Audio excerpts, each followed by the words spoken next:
Też Bór. Witam Was ponownie z ambony, z łowiska.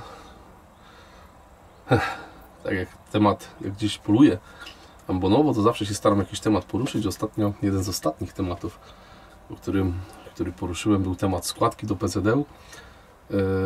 No, jakiś ptak nam tu przyleciał, słuchajcie, co to jest? Krogulec. Kurczę, przyleciał pod sam tydzień, nie byłem w stanie go nagrać, ale uszedł bardzo blisko. Drapieżnik. Poruszyłem ten temat składki. Od razu powiedziałem, że komentarze biorę na klatę i co ciekawe, dzisiaj się odcinek ukazał, akurat dzisiaj kręcę dla Was następny materiał i też dzisiaj rano byliśmy tutaj z Michałem. To jest też ten sam dzień, w którym udało mi się upolować tego pięknego mełkusa. Najpierw rano strzeliśmy tego selekta, strzeliśmy go dokładnie, tam o tutaj tak, to później Wam pokażę. Natomiast później upolowaliśmy tego kapitalnego mełkusa przy kamerze, co widzieliście w jednym z ostatnich materiałów. I dzisiaj się też ukazał odcinek na temat składki. To były moje luźne przemyślenia. To było moje stanowisko. Oczywiście kilka komentarzy się znalazło, chociaż mamy dzisiaj teraz godzinę 19:30, jak włączyłem kamerę w tej chwili. Jest tam kilka komentarzy negatywnych. Ktoś mi tam zarzuca, że posiada 5 blazerów, to może to opowiadać, że polowanie wcale nie musi być drogie i tak dalej, i tak dalej. No, jeden słuszny komentarz, uwaga, że koszty dzierżawy obwodu u nas w Polsce to są również koszty szkód i działania prewencyjne przeciwko tym szkodom i tutaj się z tym widzę w 100% zgadzam, jak najbardziej. Może mi to gdzieś tam umknęło albo powiedziałem to w tamtym materiale mało jasno, ale tak rzeczywiście jest. Natomiast jest dużo komentarzy, których się nie spodziewałem. Jest dużo komentarzy takich, gdzie piszecie, że się z tym poniekąd zgadzacie. No bo ci wszyscy, co piszą, że to polowanie w Polsce jest drogie, bo to też są takie komentarze, no po prostu nie dopuszczają w ogóle do siebie myśli, że nie dopuszczają informacji o tym, ile z tego łowiectwa czerpią tak naprawdę. Dałem Wam proste porównanie z wędkarstwem w tamtym materiale. Mniej więcej powiedziałem Wam, ile obwody kosztują tutaj, stąd 30 km, po drugiej stronie granicy południowej naszej. Napisali niektórzy widzowie, ile kosztuje hektar dzierżawy obwodu w Austrii. Też można sobie zerknąć, tak? Natomiast no, widzę, że do niektórych to nie dociera. Jeden komentarz jest fajny, że tam ktoś napisał, że kilkadziesiąt tysięcy złotych biorą myśliwi za odstrzały sanitarne. Ja osobiście znam. Wiem, że te osoby oglądają. Nie będę ich oczywiście wymieniał, ale nie są to osoby z tego samego koła. Ale jeden z tych kolegów wziął 42 tysiące za sanitarne dziki, a drugi 48. I dla nich to... I tu nie ma problemu, nie? To jest wtedy... I dalej polowanie jest drogie, nie? To dalej trzeba wziąć pod uwagę to, że polowanie w Polsce jest drogie. Jeden komentarz też tak przejrzałem tutaj sobie, że ktoś tam napisał, że on poluje ze starą kniejówką. Kniejówka piszę przez zamknięte. Tak a propos. I dla niego i tak jest drogo, tak? Zawsze będą tacy. Nas jest 130 tysięcy. Ogląda nas, mój kanał, subskrybuje nasz kanał, bo ten kanał jest tak samo mój, jak i Wasz. Przede wszystkim on jest Wasz, bo bez Was by tego kanału nie było. Jak nie, ktoś nagrywa jakiś content, jak sobie założyłem, nagrywam to mniej więcej tak samo od 5 lat. I założyłem sobie taki content, taki jak widzicie z Michałem, jak idę, to polujemy z podchodu, sam jak idę z kamerą, poluję z ambony, to powiem Wam, że zebrało się Was 50 tysięcy osób, 50 tysięcy subskrybentów. Wy jesteście tą lwią częścią. Jeżeli ja nagrywam content, to nagrywam go dla Was. Jeżeli Wy go chcecie oglądać, to znaczy, że Wam się podoba i Was przybywa. I dla mnie to jest bardzo ważne. I Wy jesteście tą lwią częścią kanału. Ja jestem znaczy nie tylko ja, bo również Michał, moje dzieciaki, Mariusz, my jesteśmy tą częścią mniejszą, ale tym głównym trzonem jesteście Wy. I widzę, że następuje zmiana ogólnie myślenia. Bo jak Wam dałem porównania bardzo proste, że na dzień dzisiejszy polujemy za złotówkę dziennie, złoty 30, żebyśmy była świadomość, złoty 30, tylko odpowiedzcie sobie sami na pytania, czy w kołach, w których Wy polujecie, macie tą rekompensatę kosztów polowań, czy macie płacone za sanitarne dziki i tak dalej, i tak dalej. Odpowiedzcie sobie sami. Bo dzisiaj też będzie pewnie odcinek przydługawy wyjdzie, ale chcę poruszyć temat, który tam był tak troszeczkę liźnięty, czyli temat polowań dewizowych. Bo to jest dla mnie rzecz, znaczy mnie to niesamowicie tego nie lubię. No naprawdę tego nie lubię, chociaż nie ukrywam, że sam korzystam z polowań dewizowych wyjeżdżając za granicę. No po prostu tak to wygląda. Jedziemy na polowanie za granicę do Afryki, pojechaliśmy na polowanie zagraniczne, nie wiem, do Skandynawii, byliśmy tam dewizowcami. Płaciliśmy za te polowania, tak? Natomiast tam to wygląda zupełnie inaczej, niż porównując to do polowań w Polsce. Dlaczego? To postaram się Wam to później wytłumaczyć. Natomiast polowania, drugą taką kwestią, która mnie mega boli, oprócz polowań dewizowych, bo polowania dewizowe swoją drogą, jest to, że pieniądze za sanitarne dziki trafiają do myśliwego. No i teraz pewnie znów się tam zaczną komentarze, natomiast tam jest jeden prosty zapis, który by tak naprawdę wyjaśnił całą sytuację, że kasa za strzelone dziki sanitarne trafia do zarządcy lub dzierżawcy obwodu. Koniec rozmowy. Koniec tematu. Natomiast oczywiście, że będzie kilku oponentów, którzy znaleźli sobie dodatkowe źródło utrzymania z tego no i po prostu zarabiają na tym. Tak? Zarabiają na strzelaniu z premedytacją lochy. Bo za lochę wiadomo, że ten ekwiwalent jest dużo, dużo wyższy. No i tak Wam... To są dwie rzeczy, które tak naprawdę, tak Wam powiem, że mnie najbardziej bolą. Polowania dewizowe i teraz, za chwilę ktoś powie, bo wiesz, bo te polowania dewizowe to u nas w szkole są potrzebne, bo my mamy bardzo duże szkody. Ja się z tym zgadzam. To nie jest tak, że nagle w Polsce znikną wszędzie dewizowki, ale podam Wam przykłady. Ja znam bardzo wiele kół, bardzo wiele i tutaj kół bliskich, które gdzieś tutaj są niedaleko mnie i kół gdzieś tam w Polsce, że to jest po prostu chora patologia. Po prostu chora patologia. Jest jedno, rzeczywiście nie będę wymieniał tych nazw tych kół, bo nie o to w tym chodzi. Natomiast, żebyście mieli świadomość, bo to trzeba by było zacząć po kolei. Czy koło łowieckie jest od zarabiania pieniędzy? To jest podstawowe pytanie. Czy w kole łowieckim musi być na koncie 500 000, 700 000, 1 milion, 3 miliony? Czy to jest, po to jest koło? Jeżeli koło dla kogoś jest po to, żeby koło zarabiało, a wokół tego zarabiały jednostki podkreślę, no to naprawić się tego nie da. W żaden sposób. Trzeba sobie też zadać jedno pytanie. Kto decyduje o tym, czy w danym kole są polowania dewizowe? Decydujecie, moi widzowie, Wy. Jesteście członkami tego koła, idziecie na walne zgromadzenie i to Wy na walnym decydujecie, czy polowania dewizowe mają być, czy nie. Jeżeli walne zgromadzenie członków zdecyduje, że nie ma polowań dewizowych, to tych polowań dewizowych nie będzie. Po prostu nie będzie. Nie upoważnia się zarządu do sprzedaży polowań dewizowych, indywidualnych i zbiorowych, trzecia czapka. I zarząd nie ma żadnej podstawy do tego, żeby takie polowanie zorganizować. To jest podstawowa rzecz. Ale jeżeli się daje zarządom kół pełne umocowanie prawne w tym, żeby oni te polowania robili, koledzy z zarządów kół, to je tak czy siak będą robić. A dlaczego, to dojdziemy sobie później. Słuchajcie, znam wiele takich kół, naprawdę wiele. Przytoczę Wam przykłady, na przykład dwóch. Jest jedno koło, które ma w planie 35 rogaczy. Szkody wypłacone w ubiegłym sezonie 500 zł. 500 zł. Nie 5 tysięcy, nie 50 tysięcy, nie 500 tysięcy, 500 zł wypłaconych szkód.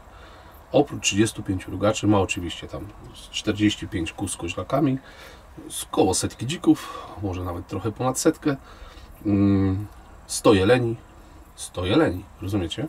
I na koncie koła, nie wiem, 400-500 tysięcy złotych. I co koło robi? Sprzedaje kozły. 30 rogaczy trzeba sprzedać. Ja się pytam, po co? W jakim celu to sprzedawać? No ale do tego, po co i w jakim celu, to dojdziemy sobie dalej. I tak się zastanawiam, rozmawiam z kolegami z tego koła, mówią, że oni nawet na ruinie nie zapolowali, bo przyjechali w maju dewizowcy, strzelili 20, Na początku rui obwody były zamknięte, przyjechał 2, strzeliło 10, czy tam około 10, czy tam 9 rogaczy. W międzyczasie ktoś strzelił z koła 5 kozłów i oni nie mają na co polować. Ruja się zaczęła, a oni siedzą w domu. Koledzy się poprzyjmowali do innych kół, żeby można było chociaż normalnie wyjść na jakiegoś kozła w trakcie rui, bo w tamtym kole się nie da. Po prostu to jest wszystko sprzedawane. Jeszcze żeby to były rogacze, słuchajcie, zresztą to nie ma znaczenia, czy mi go sprzedali za 250 euro, czy sprzedali każdego kozła za 1000 euro, to nie ma totalnie znaczenia. Po prostu zostaje wszystko sprzedane po to, żeby gromadzić i kumulować pieniądze w kole. Drugie koło z Dolnego Śląska, notabene, ma w planie 50-60 dzików, 20 rogaczy. Ile rogaczy sprzedaje? I jeleni chyba tam 6 czy 7, więc to nie jest jakieś tam duże koło. A szkód nie płaci w ogóle. 0 odszkodowań. Nic. Od 5 czy 6 lat nie zapłacili złotówki. Wszystkie 20 kozłów sprzedają. Nie jest to duże koło, ich tam jest, nie wiem, 20, może 22 kolegów, ale wszystkie kozły sprzedają. Młodzi myśliwi chcieliby, dają selekcjonera i polując w takim kole, którym się selekcjonera zdaje i ma się te 20 rogaczy w planie, nie płaci się w ogóle szkód i ma się 1 czy 2 byki, które są albo ich nie ma, to wszystko zależy od upraw na polu. Jak jest dużo kukurydzy, to gdzieś ten jeleń przyjdzie, a jak kukurydzy jest mniej, albo jest u sąsiadów, to ich nie ma, tych jeleni. No to ja się pytam, to po co tego selekcjonera robić? No i przychodzi taki młody myśliwy, odbywa staż, robi kurs, zdaje egzaminy, kupuje sobie cały sprzęt i co? Chciałby ten odstrzał na tego kozła, mijają te 3 lata, idzie na selekcjonera, chciałby ten odstrzał na tego rogacza i co? I nie ma. Nie ma, bo w maju przyjechało 4 Duńczyków, wybili wszystko, pojechali. I notabene wszystkie były dobre, oczywiście wszystkie były selekcyjne. A to temat selekcji dewizowej to też jest dobry temat. No i do czego zmierzam? I w kole jest znów tam 270 000 i od x lat te rogacze są sprzedawane. Nie zostaje dla myśliwych nic. Kompletnie nic. No to ja się pytam, po co to robić? No po co ktoś ma zostać myśliwym, poświęcić naprawdę swojego czasu, dużo, angażować się, pracować, brać udział w polowaniach zbiorowych, jak tu przychodzi sytuacja taka, że jak ktoś by chciał tego rogacza strzelić, może by chciał ktoś sobie w maju jednego strzelić, bądź może na rui by chciał ładnego, głównego kozła strzelić, to nie dość, że nie może polować, bo łowisko jest zamknięte, no to nie ma na co, bo wszystko jest sprzedawane. I teraz ta lepsza część polowań dewizowych, bo to nie jest tak, że ja jestem, moje zdanie jest całkowicie na dewizówki anty. Są też koła, które mają przed sobą inwestycje. Kupili ziemię, koło zakupiło, budują domek, bądź są przed remontem siedziby swojej, no i nagle potrzebują na to w danym roku powiedzmy 80 000. Jeżeli nie ma na koncie koła, no to trzeba te pieniądze skądś wziąć. No z nieba nie spadną, nikt nie pójdzie, nie ukradnie, tak? No więc wtedy jest wyższy cel, który usprawiedliwia, że należy, nie wiem, sprzedać 20 czy 30 rogaczy, zrobić polowanie zbiorowe, ale wziąć te pieniądze, pozyskać skądś. Nie lubię tego słowa pozyskać, ale skądś te pieniądze trzeba mieć. I tutaj jest sens. Dla mnie. Jest cel po prostu. Mamy cel, potrzebujemy 80 000, 100, 150, nieważne. Nie wyciągamy z kasy koła, bo może nie mamy, albo nie chcemy wyciągać, to w jednym roku poświęćmy się, zamiast jeden z drugim strzelić po 7 rogaczy, niech strzeli jednego, ale sprzedajmy dewizowcom. I ja to rozumiem, ale nie rozumiem sytuacji, znaczy ja ją rozumiem sytuację, tylko dla mnie ona jest trudna do pojęcia, że w takich kołach, których nie ma szkód, i tak jest wszystko sprzedawane. A dlaczego? To już do tego dochodzimy. I sami sobie możecie odpowiedzieć na to pytanie. Jak u Was są polowania dewizowe, to zwróćcie uwagę, że od 10 lat, 15, 20, cofając się wstecz, te same osoby przy tych polowaniach są zaangażowane, te same osoby, tak powiem. Te same osoby preparują trofea, czyli te same osoby szukają postrzałka, te same osoby mniej więcej podprowadzają. No i to się tak robi, taka wąska grupa, bardzo wąska grupa osób, które dodatkowo, biorąc pośredni udział w polowaniu zbiorowym, pośredni, nie bezpośredni, bo to bezpośrednio chyba biorą tylko podprowadzający, ale cała otoczka dookoła zarabia na tym pieniądze jeszcze. I teraz i dlatego te polowania dewizowe będą, dopóki nie przerwiecie tego wy w kołach swoich. Ja mam tą przyjemność, że akurat siedzę na terenie obwodu łowieckiego, dzierżawionego przez koło, którego jestem członkiem, i tu nie ma dewizowców. Jak tutaj dewizowcy przyjeżdżali, ja nie pamiętam, ja tu poluję 16 albo 17 lat w tym kole, może z 2 razy byli. Z 2 razy byli na rogacze na wiosnę i to było wszystko. Było wszystko. Strzelili, nie wiem, 10, 12 czy tam 15 rogaczy, powiedzmy strzelili 30 rogaczy na przełomie 20 lat. To było wszystko. Tu nie ma dewizowców. Radzimy sobie świetnie i my nie mamy 5000 szkód. My tu nie mamy 5000 szkód. My tu mamy kilkadziesiąt albo kilkaset tysięcy szkód i nie trzeba dewizowców. Nie trzeba. Tylko trzeba się zaangażować i trzeba pracować. Trzeba coś od siebie dać. Fakt faktem, że składkę nie mamy najniższej, ale doszliśmy do wniosku, mówię, doszliśmy, ponieważ większość na walnym to przegłosowała, że składkę należy podnieść, no bo albo mamy dewizowców, albo podnosimy składkę i radzimy sobie sami. Więc powiem uczciwie, jestem dumny z tego, że w tym kole nie ma dewizowców. Po prostu jestem dumny, bo ja pracuję w tym łowisku dla łowiska, dla zwierzyny, dla siebie i dla kolegów. I każdy robi tak samo. U nas dopóki nie będziemy musieli mieć tych dewizowców, to ich tutaj nie będzie. I powiem Wam, że jest to... My jesteśmy w tej sytuacji, że bardzo wiele kół tutaj dookoła tych dewizowców zawsze ma. Przynajmniej na rogacze. Na muflony. Chociaż teraz na muflony to za chwilę nikt nie będzie miał, bo wilki zeżrą wszystko. Ale głównie na rogacze, a my nie mamy. Te rogacze są dla nas. Fakt faktem, strzeliłem w kole tym chyba 3 kozły. Jeszcze zostało 10. Tak, 3 strzeliłem. Jeszcze zostało 10 do strzelenia, a było tych rogaczy kilkadziesiąt. I nie potrzebowaliśmy dewizowców. Damy sobie radę sami i wykonamy te plany bez żadnego problemu. Myśliwi są, polują. Nie ma problemu z wykonaniem planów. Także tak to wygląda, słuchajcie. Natomiast pamiętajcie o jednej rzeczy. To wy jako walne zgromadzenie decydujecie o tym, czy ci dewizowcy mają być, czy ma ich nie być. Jeżeli w większości to pasuje, to nic nie zrobicie. Po prostu musicie zacisnąć zęby i tyle. Nie zrobicie nic. Ale są też takie koła, które muszą sprzedawać.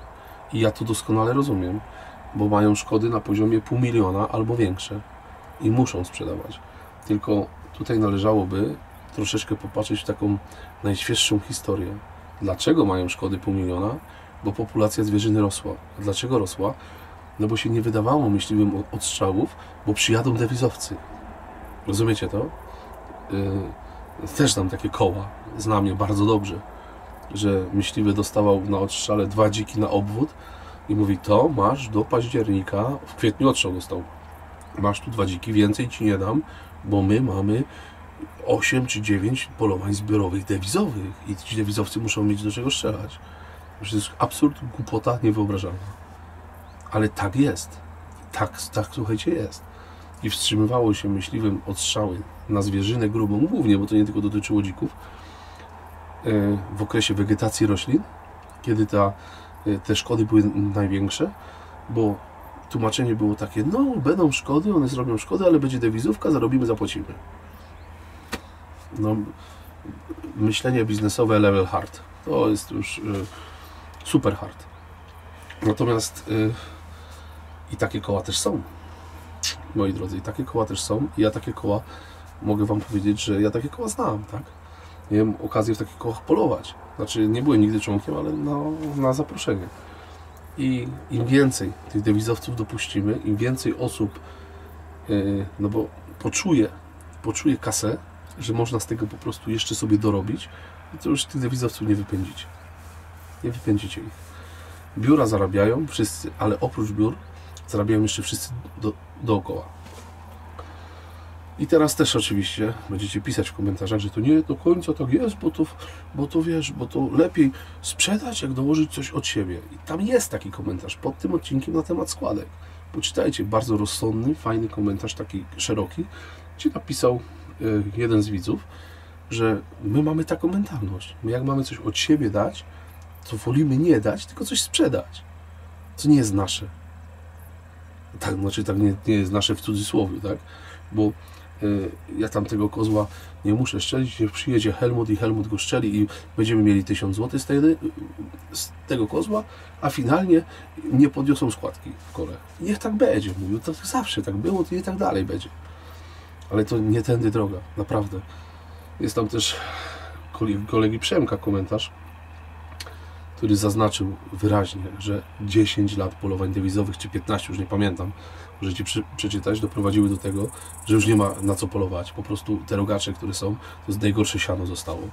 Cały materiał genetyczny był wybity, bo teraz dochodzimy do momentu selekcji.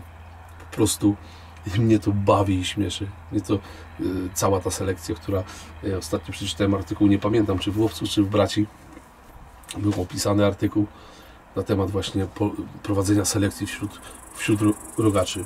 Jaki sens? Jak w tych kołach, których Wam opowiadam wcześniej, mówiłem na początku odcinka, ktoś nie słyszał, to niech sobie przewinie, mają w planie 35 rogaczy, a 30 dewizowcy strzelają. To na czym tą selekcję robić? I co, ci dewizowcy strzelili 30 selekcyjnych kozłów? No ludzie, no nie, po prostu nie. W kole, w którym osobiście znam, mają w planie 100 rogaczy, to 100 strzelają dewizowcy. Rozumiecie to? Na 100 rogaczy 100 strzelają dewizowcy. I co? I same selekty strzelają? A my twardo piszemy w naszych czasopismach, umoralniamy, uświadamiamy, jak należy prowadzić selekcję saren. Selekcję saren to sobie można prowadzić na takim obwodzie, jak byłem u Przemka pod Krakowem. Oni tam dewizowców w ogóle nie mają, potem nie mają szkód. Ale i tam oni sobie mogą prowadzić selekcję, a nie w kołach, gdzie wszystko strzelają dewizowcy. Tak samo polowania na byki dewizowe, bo się tych kozłów uczepiłem. Lubuskie województwo. Piękne koło, jedno. To też nazwy oczywiście Wam nie wymienię, bo nie chcę wymieniać. W planie 50 byków, 30 sprzedanych dewizowych. Pytam się łowczego, ile szkód macie? 20 000. No to po co? Ale my mamy składkę za to 10 zł miesięcznie.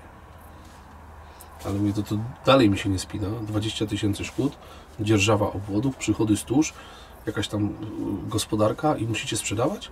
Nie, bo u nas jakbyśmy zrobili składkę już było na walnym postawione na 20 zł, to nie przeszło. Musiało zostać 10. Wolą koledzy sprzedać te byki, nie polować sami, tylko je sprzedać, a my mamy dobrze, mamy przy samej granicy i Niemcy przyjeżdżają, mają blisko, strzelają, mówi człowieku, strzelają rykowisko, my podprowadzamy, wszyscy zadowoleni, każdy zarobi parędziesiąt euro, paręset euro. I jeszcze mało tego, to jest dopiero hit, to Wam muszę powiedzieć, to tylko tak jest. No to tam nigdy z dewizowców nie zrezygnują, bo nauczyli dziadostwa.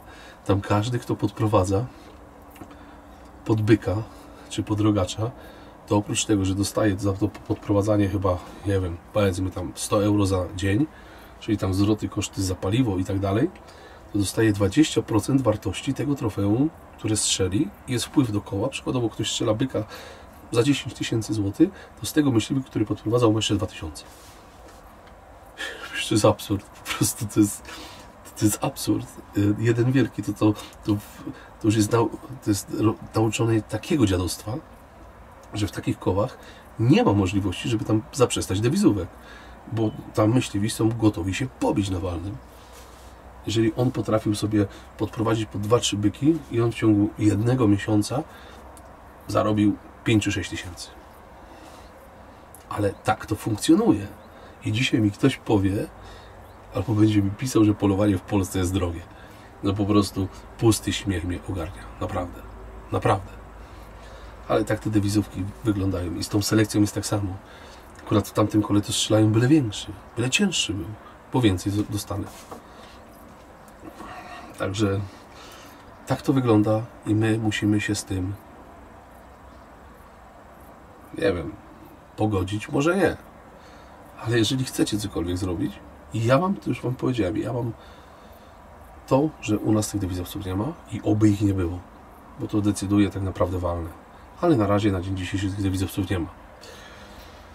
Natomiast jeżeli wy ich nie chcecie mieć, to musicie sobie tak zagłosować i tak poukładać wszystko na walnym, żeby tego nie było. Tylko pytanie jest bardzo proste. Czy jesteście to w stanie zrobić? Bo wielu obecny rząd nie odpowiada, ale wielu też nie odpowiadał poprzedni rząd. Ale ktoś ich wybrał. Tak samo jest z walnym. Na walnym, jeżeli większość zadecyduje, że tak ma być, to się musicie dostosować do większości. Także tak to wygląda z punktu widzenia mojego. Napiszcie w komentarzach, jak to u was jest z dewizowcami, bo pisaniem i opowiadaniem pięknych historii, że u nas to muszą być ci dewizowcy, bo i u nas to w ogóle nikt nie zarabia, wszystko co przyjeżdżają dewizowcy, to wszystko idzie do kasy koła. Takie rzeczy to ja nie uwierzę, że nawet myśliwi kilometrówki oddają i nawet za paliwo nie biorą, to takie rzeczy to jeżeli na 2700 kół może jest 5 takich kół w Polsce, to wszystko. Ale większość to jest zupełnie w drugą stronę. Jeszcze wracając do tych polowań dewizowych, szczególnie zbiorówek. Ostatnio też dostałem, rozmawiam z kolegą, dostałem też takiego ataku pustego śmiechu. Koło organizuje polowanie, teraz słuchajcie, polowanie zbiorowe dla dewizowców. Ustalona kwota ryczałtowa, oczywiście ten ryczałt był uzależniony od ilości zwierzyny, a przyjmijmy średnią to było 30 000 złotych. Polowanie było 3-dniowe, czyli koło miało dostać 90 000.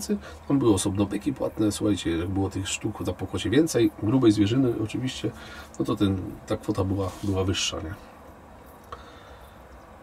30 000 za dzień polowania, organizacja 3 dni, minimum 90 000, czy tam około 90 000. Koszt organizacji polowania 27 000 za 3 dni. A mówię, ile? Mówię, za 27 000? Mówię, za co? Pytam się za co? No wiesz, no bo u nas to jest tak, że trzeba wziąć psy na dewizówkę 2000 dzieli. Okej, no to 3 razy 2 to 6. Jeszcze 21 000. No wiesz, trzeba posiłek wziąć. Mówię, okej, po 1000 na dzień. To jest 3000. No to jeszcze 18 000. No ale wiesz, bo to trzeba traktor, a traktor to mozyniu z koła i my mu płacimy za dzień tego traktora 3000. Za dzień traktora 3000, rozumiecie to? Ale żeby myśliwi w kole też coś z tego mieli, to my im płacimy 500 zł za dzień chodzenia w nagance. Rozumiecie to? 500 zł. Teraz przyjdzie 5 czy 6 na jeden dzień do chodzenia z podkładaczami w nagance, do tego kolejnych 4 czy 5 do zwożenia zwierzyny, do układania pokotu. Ktoś musi po posiłek jechać. No oczywiście ten posiłek trzeba zamówić. I wychodzi, że koszt organizacji 3 dni polowania to jest 27, to jeden dzień idzie praktycznie tylko na koszty. To po co to robić? Ja się pytam, to po co to robić? Jaki to jest sens tego? W ogóle to jest jakieś chore, no ale myśliwi się zgadzają, no bo ktoś sobie pójdzie, on 3 dni w nagance pochodzi, dostanie 1500 zł. To nawet, no nie, to już mi się nawet tego komentować nie chce. Ale tak to wygląda. Tak to wygląda i jak ktoś mówi, będzie mi tam pisał, że to wcale tak nie jest, że to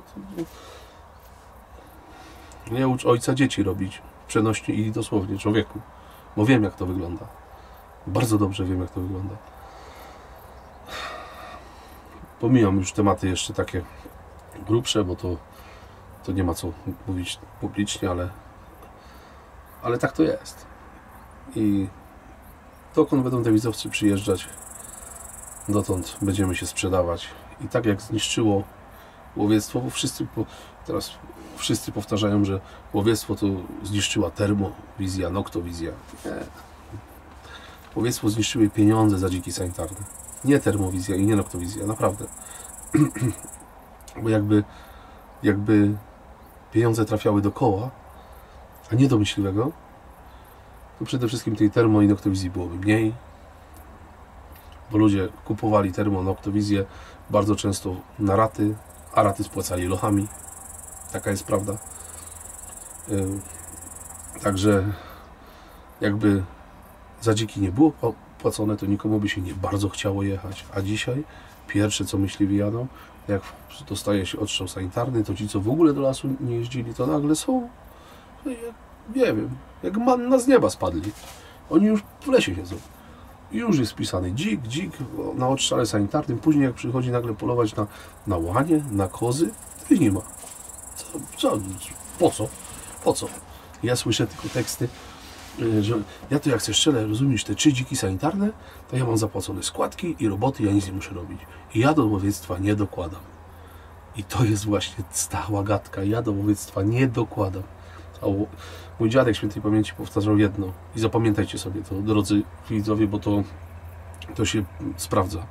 Jakby łowiectwo się opłacało, to by polowali sami Żydzi.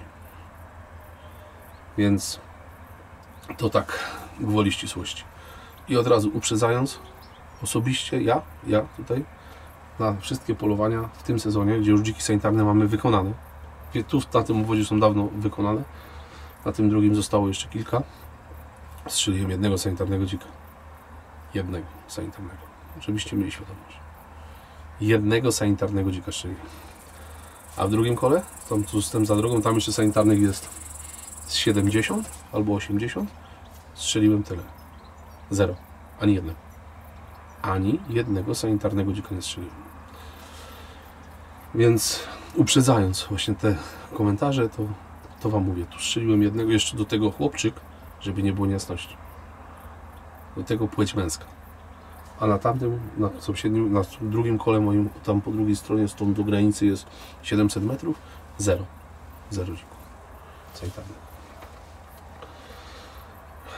Jestem ciekawy, jak to u was w kołach jest z tymi polowaniami dewizowymi. Bardzo ciekawy jestem, bo interesuje mnie to, ile mniej więcej z planu sprzedajecie i czy musicie sprzedawać. I jeszcze jedno. Wytłumaczcie mi też w komentarzach, widzowie moi drodzy, a szczególnie ci, co są nastawieni negatywnie, że tam opowiadają, że nie mam racji i tak dalej. Jak to jest, że w takim kole, w którym szkód jest 1000 zł, plan pozyskania jeleni 100, dzików 100 czy 150, saren setka, czy tam powiedzmy 70 czy 80 saren, nieważne, z czego 35 rogaczy, sprzedaje się 30 rogaczy i tam cały czas jest tyle samo pieniędzy. W jaki sposób się to dzieje? Że nie ma nagle takiego przyrostu, przecież wiadomo, to jeszcze najlepszy tekst, to wam muszę powiedzieć, słuchajcie, to wam muszę powiedzieć. My w kole zarobiliśmy na polowaniu dewizowym na rogaczy w tym roku 27 000 plus tusze. Ja mówię, zaraz, jak plus tusze? Jak ja strzelę, to co? Ja tą tuszę wyrzucam do rowu? Nie wiem, do rzeki? Czy też oddaję do punktu skupu? Za dewizowe kozły skupy nie płacą więcej pieniędzy, jak za te, które ja strzelę, tak? Czy ty strzelisz, drogi widzu? No nie. No ty strzelasz rogacza, który waży 20 kg, razy cena skupu. Idzie do Welesa, do Gobarto, gdziekolwiek idzie, tak? Jak dewizowiec strzeli, przyjedzie Helmut, odpali kozła, 20 kg, razy cena, to samo. Ale powtarzanie tych dziadków, plus tusze, pan plus tusze. No krew mnie zalewa, po prostu krew mnie zalewa. To jest takie, wiecie, budowanie przekazu i takiego napięcia, że no wiesz, Józiu, jak my zrobili w tym roku te polowanie, patrz jak ono wyszło, ale my zarobili, mówi, i później na walnym się właśnie mówi, koledzy plus tusze. Szkoda gadać. No. Także i w takim kole, słuchajcie, nagle ta górka nie rośnie nie wiadomo jak. Cały czas się sprzedaje. Nie widać inwestycji, nie widać, że jest skupujone pole jakieś, jest wybudowana nowa siedziba, jest wybudowane 10 nowych ambon na przykład. No nie ma czegoś takiego. Po prostu nie ma. No to gdzie te pieniądze są? To gdzie? Jakby każdy tak prowadził działalność gospodarczą, to by ją zawinął po roku. Ale koło to koło. Więc i też ma jedno kolega rację, mój sympatyczny, znamy się. Mamy relacje bardzo poprawne i on jest prezesem koła, ten człowiek. I on mi kiedyś powiedział jedną rzecz. Jest prezesem koła i właścicielem naprawdę dużej firmy. Koła nie możesz traktować jako firmy. Jeżeli masz firmę jednoosobową, to sobie zarządzasz nim sam. Ty podejmujesz decyzję. A w kole musisz się liczyć z decyzją wszystkich. I musisz robić mniej więcej tak, znaczy nie mniej więcej, musisz robić tak, jakie masz wytyczne walnego. Jeżeli chcesz dalej w tym prezesem, w tym kole być, albo prowadzić jakąś politykę w kole po twojemu, ale musisz się dostosować. I koła nie można traktować jako firmy. I ja się z tym zgadzam w 100%. Ale nie można koła traktować jako kołchozu do zarabiania pieniędzy przez jednostki. I na koniec ewidentny hit, musicie to wiedzieć i wam powiem, moi drodzy, ewidentny hit jest taki, że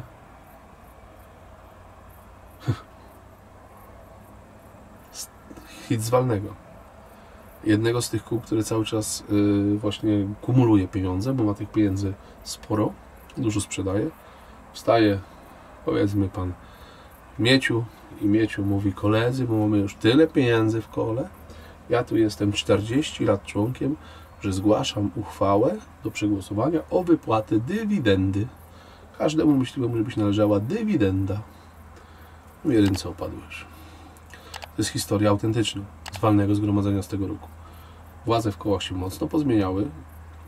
W niektórych kołach nie, ale w wielu kołach się pozmieniały.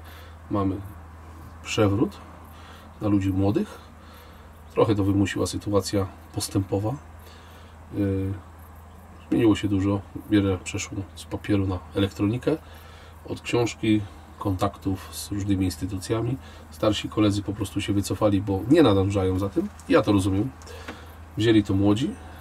W wielu kołach wzięli to młodzi i zmieniło się na lepsze. Naprawdę zmieniło się na lepsze.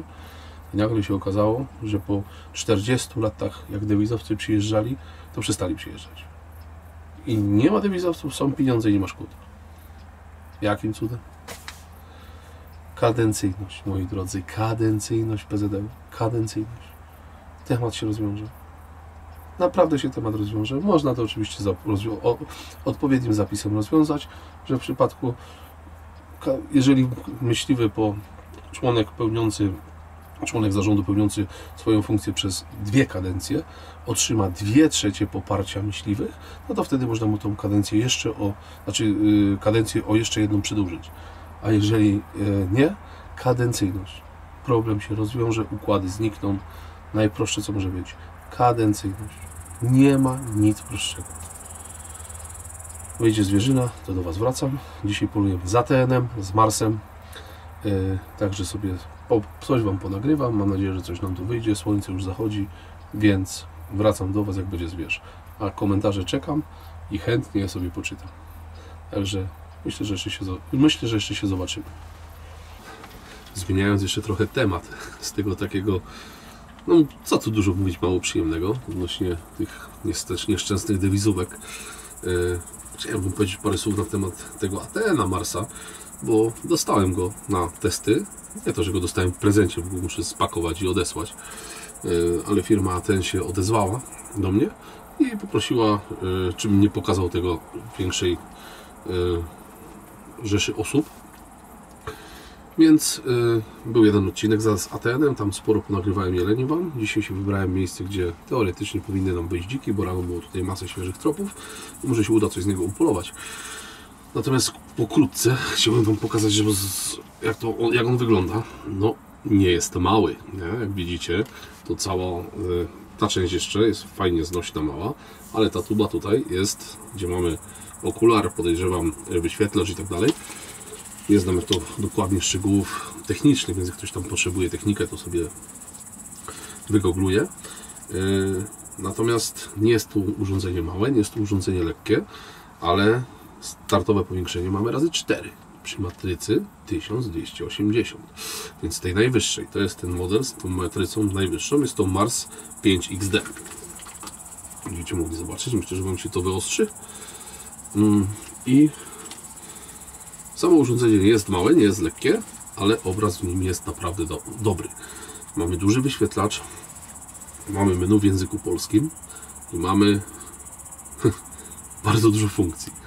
Ja uważam, że dla nas, dla myśliwych, normalnie polujących, używających elektrooptyki, powinniśmy mieć tak naprawdę opcję włączenia, wyłączenia, wybór kolorów, ale nie musi ich być, nie wiem, 15. Wystarczy, że będą 4. Dla mnie, w przypadku osoby, która nagrywa dla Was materiały, jest ważna opcja nagrywania. Tutaj mamy opcję nagrywania, wkładamy kartę SD, micro SD i nagrywamy. I przede wszystkim łatwą funkcję przystrzelania.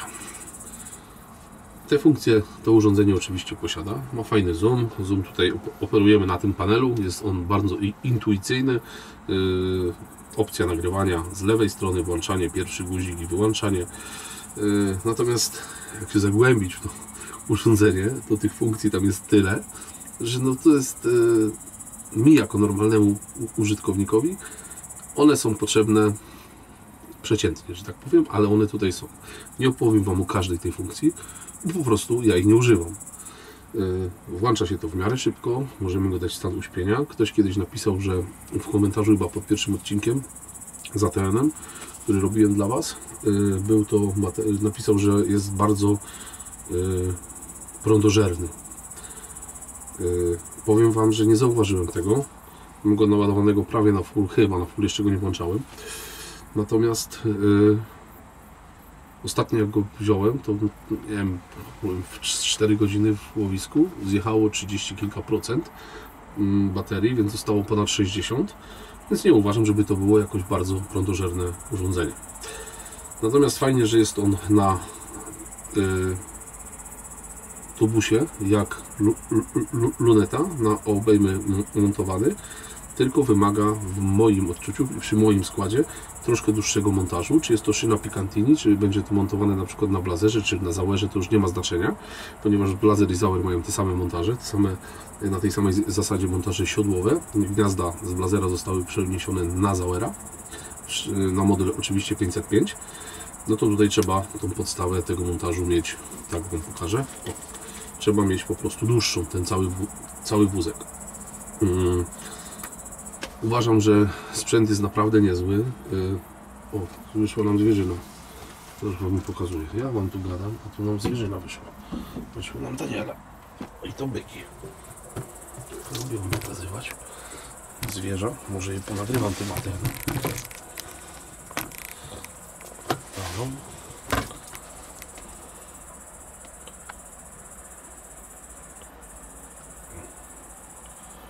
Mamy chmarkę byków, Danieli, i sobie spacerują. Zaraz je pooglądam przez lornetkę i zobaczymy, i może je nagram ATN-em. Także zobaczycie, jak je widać w ATN-ie i powiem Wam od razu, ile jest do tych Danieli, ponieważ lornetka, którą ja używam, nadal mierzy 205 metrów.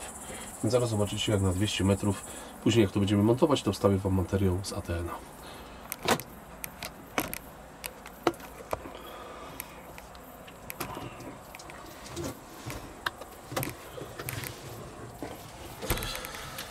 Także ponagrywam Wam. Jeszcze jest widno, ale myślę, że włączymy go, pyk. ATN-ik się ładnie odpali.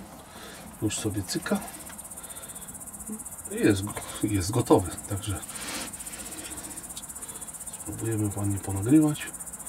I 200 metrów do Danieli, więc zaraz mam nadzieję, że 96%. Podłączyłem go do ładowania. Nawet nie zwróciłem uwagi, na ile się naładował, ale ma 96%. Dobra, nagrywamy.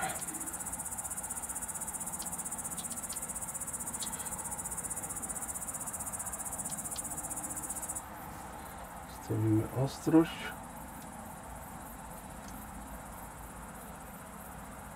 Już widzę nawet, słuchajcie, w termo, że on ma ten byk jeden. Kurczę, jeszcze czymś schowała.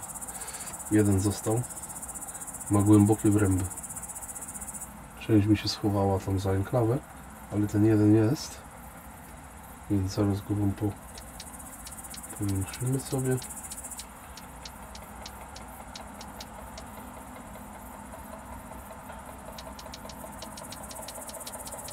Ładny selekt będzie. Ale ma wręby w łopatach.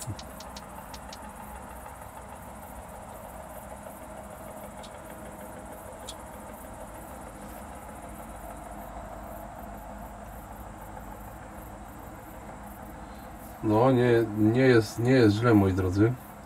Mam powiedzieć, że sprzęt robi robotę.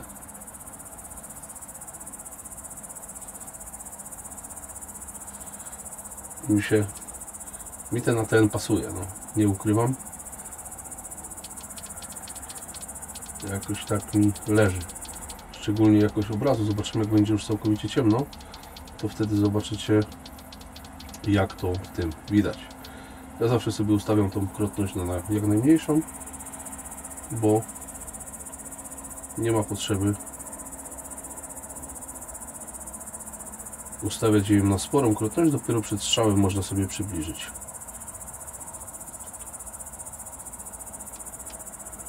Dobrze. Pyk go w uśpienie.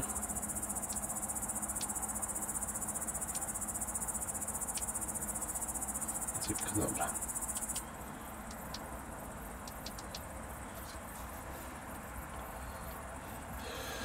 Także pierwszą zwierzynę już mieliśmy, więc dobrze, że nie dla dewizowców, tylko dla nas.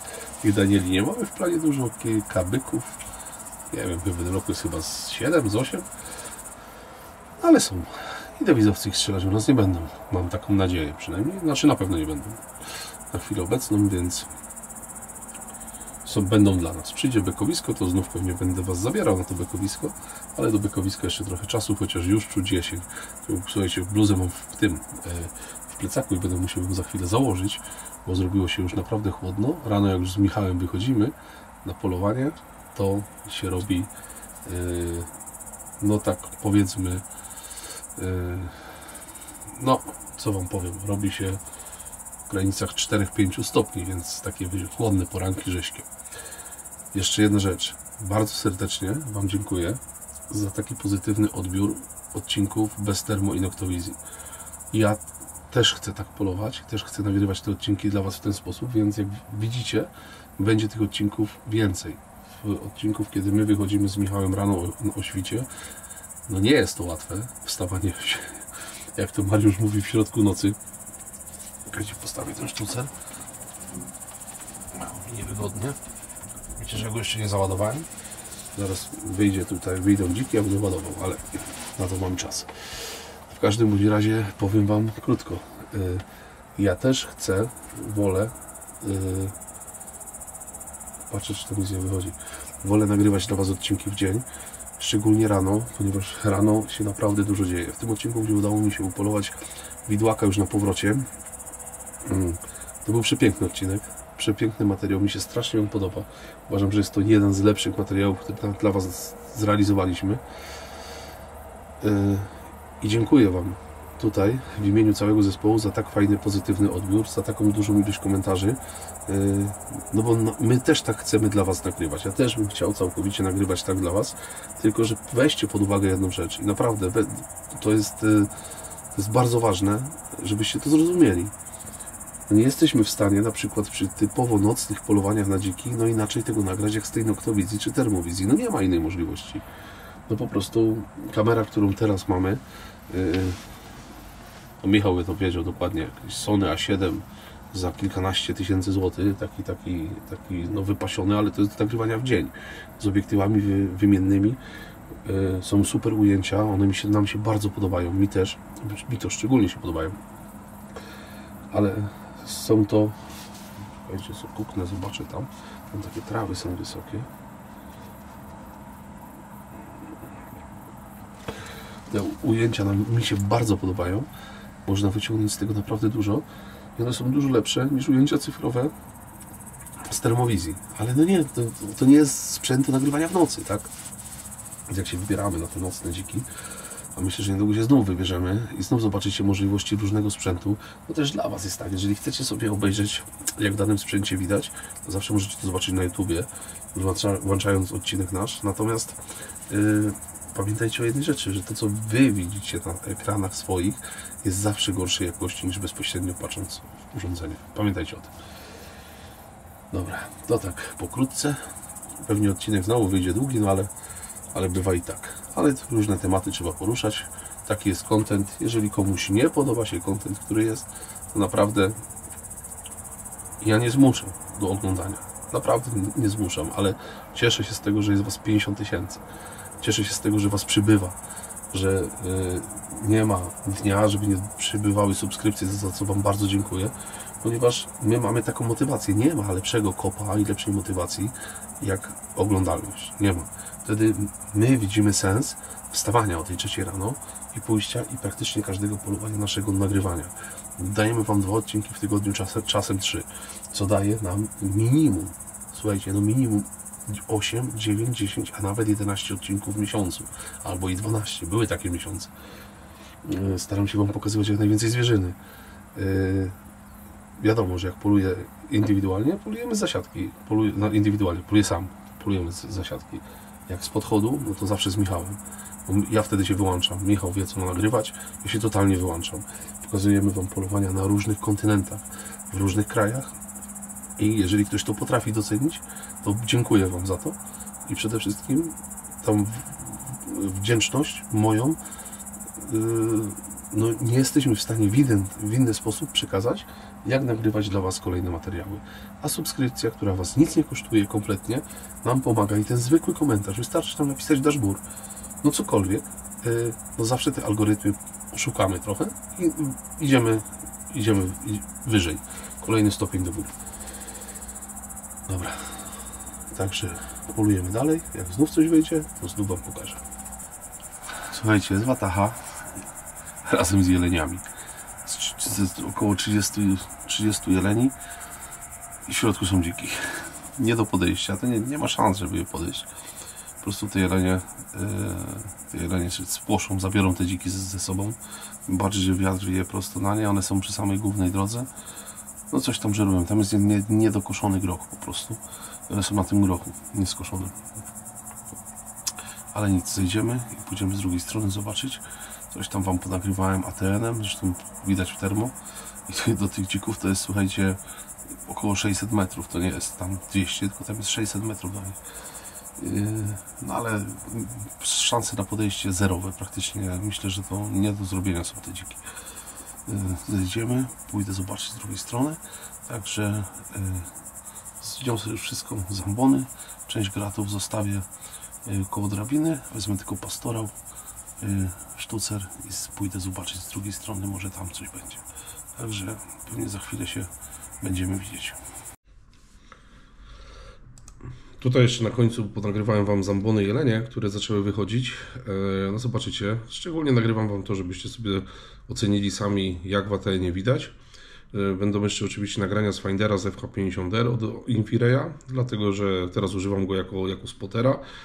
Głównie po to, że ma zbudowany dalmierz i będziecie mogli zobaczyć sobie tak naprawdę, jakie tam były dystanse. Pewne ujęcia jakby są troszeczkę częściowo nagrane ATN-em, częściowo nagrane Infireyem, dlatego że no wiadomo, musiałem jedno odłożyć, wziąć do ręki drugie i tamta zwierzyna nie czeka, tylko po prostu przechodzi.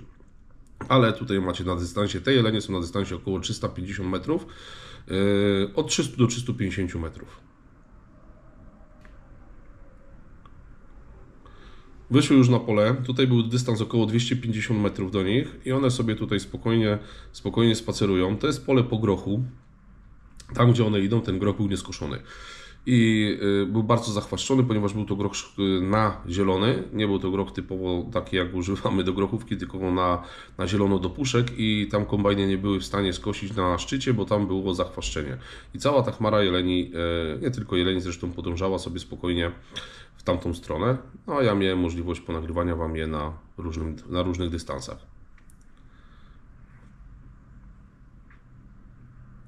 No i tu już je mamy na górce, widzicie z tyłu, że jest droga, no i między nimi jest wataha dzików. Do tych jeleni tutaj jest około 400 metrów, 400 do 450, do tej drogi jest 600 metrów. Więc mierzyłem to sobie później, no ale zobaczycie w dalszej części materiału.